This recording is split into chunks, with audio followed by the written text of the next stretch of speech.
అగ్నిహోత్ర యజ్ఞం గురించి చక్కగా చెప్తున్నాడు. ఇది మనం చేసేటటువంటిది అగ్నిహోత్రం అంటే యజ్ఞమే. అగ్నిహోత్రం అనేది యజ్ఞమే. దాని గురించి ఎంత చెప్పాడంటే ఖచ్చితంగా ఆచరించాలి, నువ్వు చేయకపోతే నీ జీవితం వ్యర్థము అనే మాట చెప్పాడు శ్రీకృష్ణ భగవానుడు. మనం గీత చదువుతాం, చదువుడు కాదు, దాన్ని ఆచరించడం ముఖ్యం అన్నట్టు. చాలా మంది ఇంకా కట్టెల పొయ్యి మీద కానీ దేని మీద వంట చేసిన తర్వాత ఏం చేస్తుంది, అన్నం భవన్ కానీ ఏదే కానీ దానికి గోలి చుట్టి అంటే నీళ్ళు ఇట్లా చుట్టుముడి తల్లి భస్మం తీసి దానికి పెట్టిన తర్వాత మనం వడ్డించేవారు. అంటే అగ్నికి సమర్పించిన తర్వాతనే మనం పెట్టేవారు అన్నట్టు.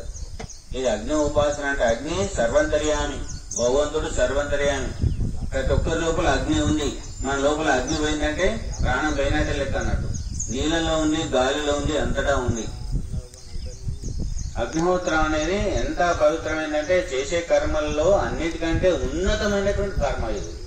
ఇది మనం చేయడం వల్ల బంధం అనేది బంధరహితమైనటువంటి కర్మ అన్నట్టు.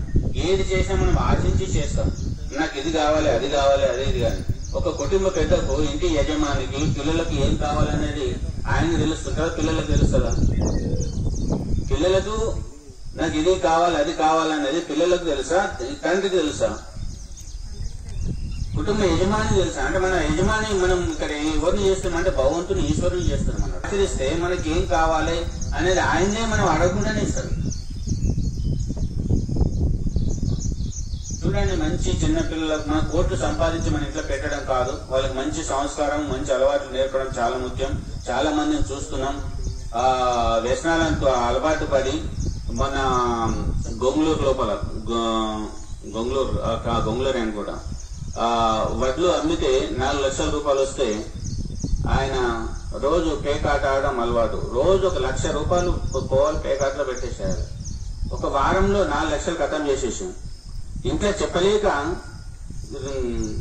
ఒక వారం రోజుల లోపల చివరి రోజు ఆయన ఊరేసుకొని చనిపోయాడు. అంటే ఎంత కోట్లు సంపాదించడం కాదు, ఒక మంచి సంస్కారం, మంచి అలవాట్లు అనేది పిల్లలకు నేర్పడం ముఖ్యం. పాపము పుణ్యము ఈ రెండే మన ఎంబడి వచ్చేది. కోట్లు ఎంత సంపాదించడం, మన డబ్బులు గల్లపెట్టెలో ఏ విధంగా అయితే డబ్బులు వేస్తూ ఉంటే ఆ ధనం ఎలా పెరుగుతుందో, ఈ మనం అజ్ఞాతం చేయడం వల్ల మన పుణ్య బలం కూడా ఆ విధంగా పెరుగుతుంది.